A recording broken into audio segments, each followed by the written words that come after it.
Welcome to bLU Talks.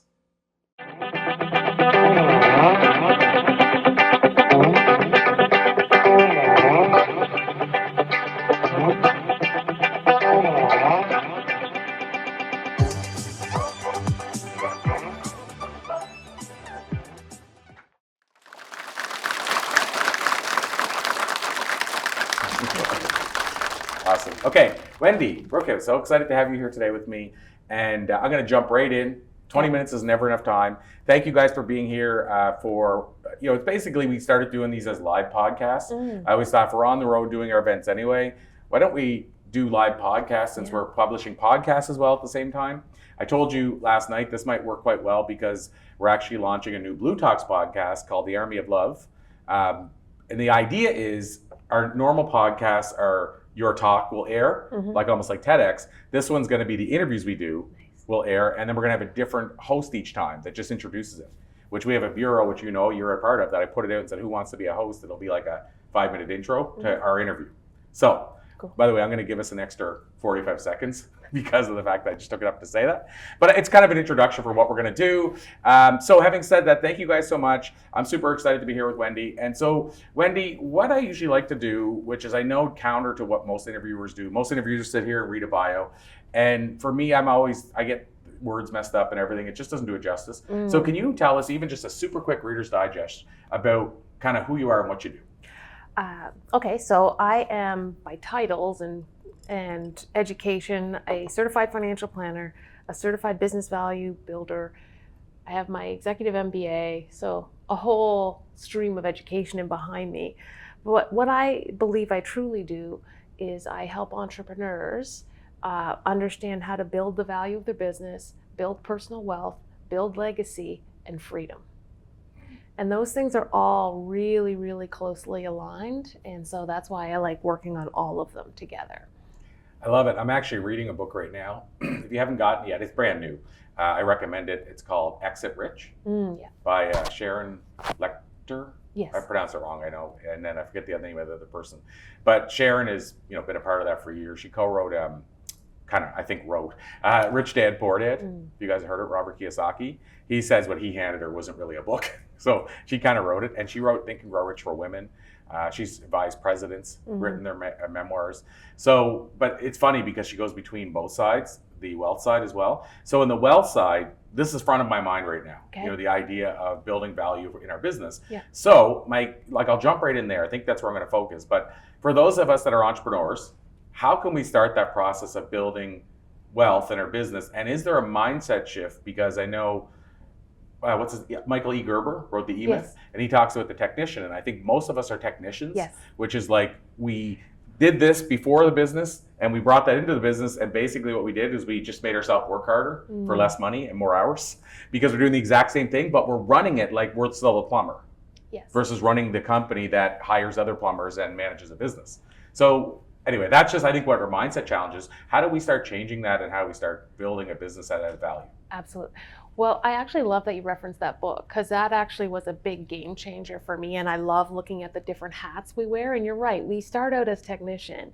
And I feel like we have to really start looking at wearing the entrepreneur hat more. And I think the entrepreneur hat is like the CEO hat, right? Because you're looking big picture, you're looking vision, you're trying to build something bigger than yourself, that type of thing. And so that's a big shift. When you start thinking about going from technician and moving into that role, that's a shift. The other shift I think we really truly have to make is starting to look at our business as an asset, not our baby. Okay? So when we start our business, a lot of times when we start it, our biggest asset we probably have is our house if we own a home. But then along the way, as our business grows, we become more profitable and we do more things with it, this becomes the asset that can be key to your personal wealth. And so if you look at it as your baby, you may not make decisions and be intentional and deliberate about building value because if you treat it as a baby versus an asset, the strategies you employ will be different. So there's a few things I'd like to unpack there, but the Michael E. Gerber thing, one of the things he talks about, and I'm a big fan. I've interviewed him 5, 6 times, Nice. and really trying to dig into his mind because he has a different approach than most. But what he talks about, and I'd like to get your take on this, but what he talks about is starting your business, even if you're day one, starting it like it's a franchise. Perfect. What is your thought around that? Like, in other words, think about McDonald's when they started. They're like, okay, what is the guidelines for flipping the fries? What is the, and so I wish I would have done this day one, where you literally, everything starts from day one and you're building the guidelines and the worksheets and this is the workflow. Yeah. Most of us don't, but I'm No. wondering your thoughts on that, because his feeling is, even if you never want a franchise, even if you never want to sell your business, Yes. it's a lot easier to run a business that's run like that.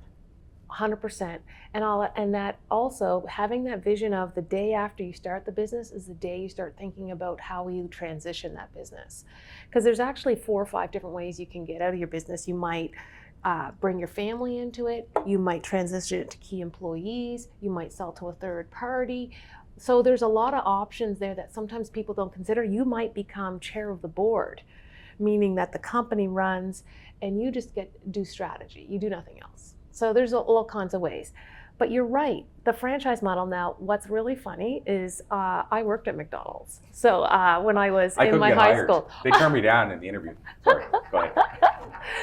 But That's a true story. But I feel like that was maybe the best part of business education I got.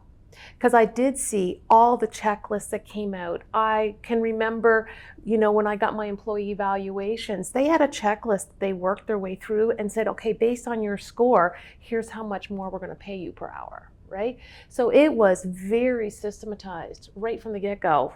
How long do the fries go in? How do you salt the fries? Everything. And even to the point where when you were doing lunch hour, they measured what your sales were on your till at lunch hour and told you, right? So you were actually being measured every day, all day. And so I found that very fascinating. And so, but you're right, we don't always start that way with the standard operating procedures, but it is one of those keys to actually getting out of the technician role. I did a very interesting session in my community a couple weeks ago, and we started talking about standard operating procedures and different ways we might want to put them in. And then we started talking about, as CEO, what are some of the things, the decisions you're making? What are some of the ways you approach problems? How can you document that? How can you teach how you think about things to key members of your staff as well? Because then you're starting to build even more redundancy. Because sometimes it's not just checking the things off. It's like, how did you consider this problem? How did you decide to buy that building? How did you decide to go into a new market? Like, having that ability to start thinking and spreading that ability around your team can really free you up. And that's key. I love that. And I want to ask your thoughts around if the person ultimately feels now they're going to stay the technician. And I'll explain what I mean by that in a second. But for those of us that I think most of us here live in Canada, one prime example of somebody who decided he wasn't going to be the technician and switched up was a guy named Mark Breslin from a company, called Yuck Yucks. So what I find fascinating is almost every other comic chose to be the comic at the nightclub. But there's one problem with that. When you're the comic at the nightclub, if you don't show up at the nightclub, you don't make money. Meaning, like, if you don't show up to perform, you don't get paid. Yeah. But what Mark Breslin did is said, I'm going to actually create a system where other comics work for me. And then I'm going to build locations where somebody else will pay me a license to use my company. Yeah. And it's just fascinating to me that I don't think a lot of people see that Yuck Yucks is truly the exact epitome of somebody who created a franchise, and truly he doesn't have to, this year, he could take this year off, go vacation, never call him once, and Yuck Yucks is still going to run. Like, it's in the comedy world, stand-up comedy world, that's still a prime example of somebody who decided to be the entrepreneur, right, who's a stand-up. Well, and so what he's done is freed himself from the owner's trap. Right. So a lot of us get caught up in the owner's trap where we do all the sales, we do all the fulfillment of the sales, and what that leads to is a couple of things. One of which can your income starts to plateau, right? Because if you have to make all the sales and then you have to deliver it, well, there's only so much time you have, right, to be able to execute on those things. So that's one of the signs. The other thing we can fall into, and when you get into your standard operating procedures, one thing that we can be guilty of as entrepreneurs is Oh yeah, you want that? I can do that. So let's add that to your package. Fine, no problem. Well, you just trapped yourself some more because you're the only person that can deliver that. Right. So when you start thinking about freeing yourself, it's about building something that's valuable, teachable, and repeatable. And so if you think about that and you're implementing that from an owner's perspective, I want to be able to have those three factors be in place with how my products and services are sold and how they are delivered. I love that. And by the way, so I'll share something that we've kind of done where my mindset's switched over the recent years. But the owner's trap, that totally should be your next podcast name or your next book. I love that. The owner's trap could be like navigating the owner's trap or something. Having said that, whenever you mentioned that, I was thinking with Blue Talk, something that we've done is so now like Heidi, who's part of my team, we have discussions about what are we going to add to this package? What are we going to add on the boot camp when we're doing something? And every now and then, Heidi will say something that my head never used to, but it goes to, but if we do that, I have to deliver that. So then I switch it. And so for me, for a prime example is this boot camp we just did. I said that if, as an example, it could be, okay, well, let's add a book chapter to the package. Well, the reason I can do that now is that the book chapter is kind of fallen off my plate now. Yeah. Theoretically, I could add a talk because we come to the event and I could literally, like the MIT event you spoke at, I wasn't even there. Yeah. So what I mean is I'm always now, it took a long time to get thinking, if we add something to the package to make it a win-win, how can we add something to the package that I don't have to then deliver, to your point, the owner's trap, right? Yeah. But it's a hard mindset shift. The reason, what I wanted to ask you though, is for the people in the room that know they're always going to be a solopreneur. Yeah. So they're going to be a one-person show. Yeah. How do they get out of the owner's trap, and should they still think like a CEO? And then so this is a lot once, but is one of those things that maybe they should start looking at partners and VAs and people they can bring on that can manage those things, but still be a one-person show? You reminded me a little bit of CD, because we were talking about those last night, the Successory magazine, and you used to get the CDs. Well, there's one CD that I blame everything on, and it was a Jim Rohn one, and it was are you adding or compounding? Right? And so from the adding point of view that's you're stripping stuff away. So I'm delegating this, I'm delegating that, someone else is managing that. But compounding was, how do I make more me's? So that would expand your impact out further. And so I decided I needed to do the compound. And so that's what I've been working on ever since because of that piece. So I think it's again around what do you need to do for your end game. Okay, so if you're a solopreneur and you are building something that is about you and you're quite happy with that, because there's nothing wrong with that, you still need to be thinking about life after work or when you slow down. And you have to start thinking about, okay, now my business not only needs to support my life today, it needs to be funding my life for tomorrow. What does that look like? How much profit do I need to have, and what am I doing with it to make sure that when I want to stop working, and sometimes that's involuntary, that I am fully funded to do so. Yeah, it's a tough one in the sense that, and I know this is the challenge most entrepreneurs face, is if this is, I think, the constant challenge. This is something that took me years to discover as well. Yeah. Is you're either investing time or money, or both. Yeah. But time or money. What I mean by that is either you do it yourself in the trenches and you spend the time doing it, or you invest in somebody else who can help you do it or make it easier for you to do. But you can't get away from one of the two of those. And so I think the owner's trap a lot of us run into as entrepreneurs is it's easier to do it myself than to explain to someone how to do it. It's easier to do, or I'll save $10 an hour to do it myself and then wonder why I can't make enough every month to keep things rolling. And that can artificially inflate profit, right, at some level. I think all of us who have ever hired a VA, hired a person, or in any capacity, we have baggage from that. And so what we have to start looking at is that true, right? And so we sometimes look at, did we set them up right? Right? Did we have the right standard operating procedures in place? Did we do a good onboarding? Did we select the right candidate that works well with the way I work? All those pieces.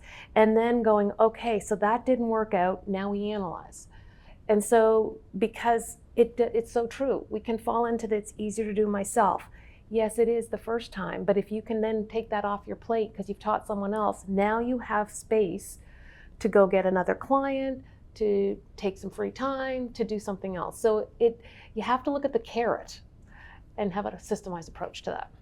Yeah, I mean, I'll say this is for me, it's like that battlefield of how do you get through the part where you hire a person that doesn't work, you hire a person that doesn't work, you hire a person that doesn't work, to realize there is somebody.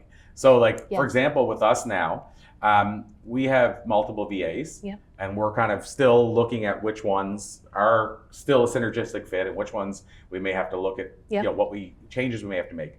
But if I look at it objectively, since we started with a person that was running our events for us, but she knew she wasn't going to do it long term. Mm-hmm. She was doing it kind of as a favor. We were paying her, but it was a favor as a kind of, she did it with Jack Canfield. Yeah, exactly. She had her own 12 other companies. So she was just like, I'll just help you for a bit.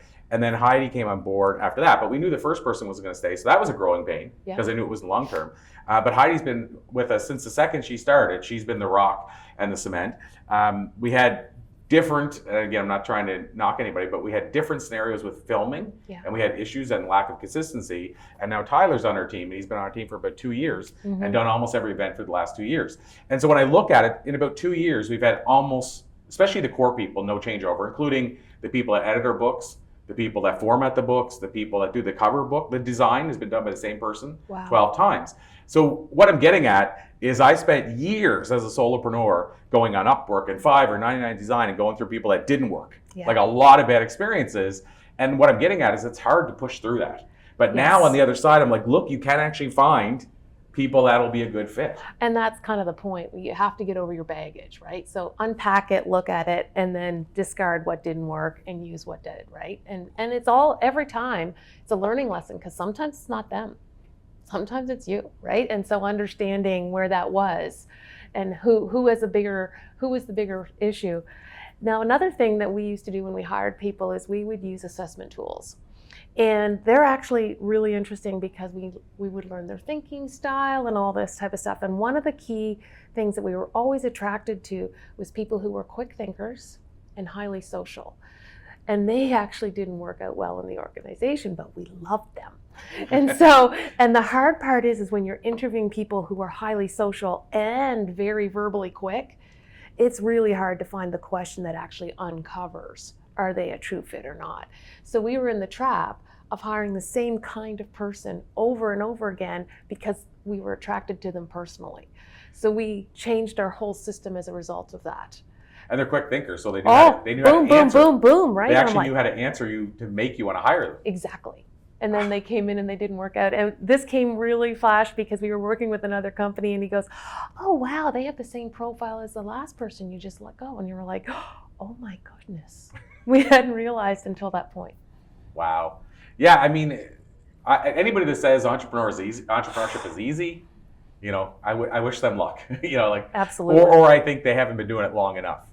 And so I guess got a couple of minutes left, but as we kind of wind down, we started out talking about the value of your business. Yes. And so what are some, I don't know if you call it metrics, but what are some ways you can A, increase the value of your business, or B, what are the things we even look at when we say if the business is valuable or not? Right. So I think if we were to look at what a buyer perspective, okay? So if we look at a buyer's perspective, it's like they're buying a black box, okay? Clients come in, cash comes out. So they want a black box that can function very well on its own, is consistently and predictably producing the cash. And so what do you do to do that, right? So some of the things that you can do is, you know, the standard operating procedures, everything makes it easy to do. Having a good team is actually really attractive to a buyer as well. So that makes another reason why it's good to try and get over that. But, you know, so those are a couple of key things, but predictability, consistency of cash flow is a big factor in the value of your business. And so, I mean, that brings up an important follow-up question. What is your take on how we create predictability? I mean, is it in figuring out a system that brings in customers regularly, consistently, without us having to worry about it? And of course, that's easier said than done. Way easier said than done. Way easier. But how do we how do we create that predictability? So when we look, how they analyze it, they're going to look at your financial statements, and they want to see that the same numbers are happening, or that there's a predictable growth every year, and that's sustainable, right? So that's one way. But yes, having clear procedures, having it that it's not dependent on the owner, having it that it is coming in on the regular, and you can kind of say, yes, it is. One of the key things that we'll use sometimes is the Net Promoter Score. And so we will actually send out surveys on that. So I have a workshop I do, and I have a 90 Net Promoter Score on that. So I'm pretty excited about that. But what it is that means that the majority of people will recommend or refer you, right? So if you score a 9 or 10 on that, that's a really good score. Anything underneath it, you're either a passive or an attractor. So that's another thing. If you're scoring high there, that means they know you have clients who are regularly ambassadors to you. Mm-hmm. Wow. I mean, you kind of, for me, you hit the nail on the head on the idea of, and this is I feel like there's always a lot, but this is the last piece of the puzzle. And then I'm going to ask you how we can learn more. But this is the last piece of the puzzle right now, is there's still too much of the sales reliant on me. Yes. And a lot of that is referral. So somebody say, hey, Corey, I think so-and-so would be great as a speaker, great to speak on your stage. I told them they need to talk to you, but it's a referral from somebody that knows, likes, and trusts, and they're saying they need to talk to you. And it's really hard to figure out who do you pass that to when that even person that was referred is expecting to talk to you. And so the referrals, which is a big part of our business right now, is the challenge of how do we ultimately get that away from me? Right. It's not easy. It can start off with always having someone else in on that meeting with you, so you immediately transfer that trust and integrity over to someone else, so you can go, oh, it's been great meeting you, and now Tyler is going to take care of you from here on in. Looking forward to seeing you on the stage. Yeah, I like that idea. Yeah, it's funny. That's an ease out. Yes, an ease out. And I feel like we have a couple of different people that could do that, but I think Heidi is probably the natural one because she knows the business inside and out. And people will see her at the event and everything else. But yeah, that's constantly been the challenge, is that the referrals sales happen at a high percentage, yes, but I'm on those calls. So anyway, that's just as a side note, that's the part I've made it an important priority to work on. So Wendy, parting piece of advice, and how can we learn more? And understanding what your end game is. If that's going to be something you want to build, something that is bigger than you and you want to sell it or transition it to someone else, knowing that. And if you don't want that, which is okay, still having a plan to understand how are you going to fund life after work is important. Very cool. And then how would people learn more if they want to connect with you? Check out my website, blackstarwealth.com, or they can hook in with me on LinkedIn, Wendy Brookhouse. Amazing. And Heidi, has that been a rotating? Oh, it's just, okay. I was going to say, this is amazing if that's been a rotating, because it came up with your picture holding the website as you're saying it. And earlier yesterday, I think it was rotating a bit. So I was like, no, it wasn't? Okay. Oh, Heidi's rotating. Okay, she's rotating it. Okay, but either way, I was like, how did they time that so perfectly? Anyway, I guess it's been up there the whole time. So Wendy Brookhouse, this has been an absolute pleasure. I'll call it to be continued and say till next time. Thank you, Corey. Awesome, and thank you, everybody.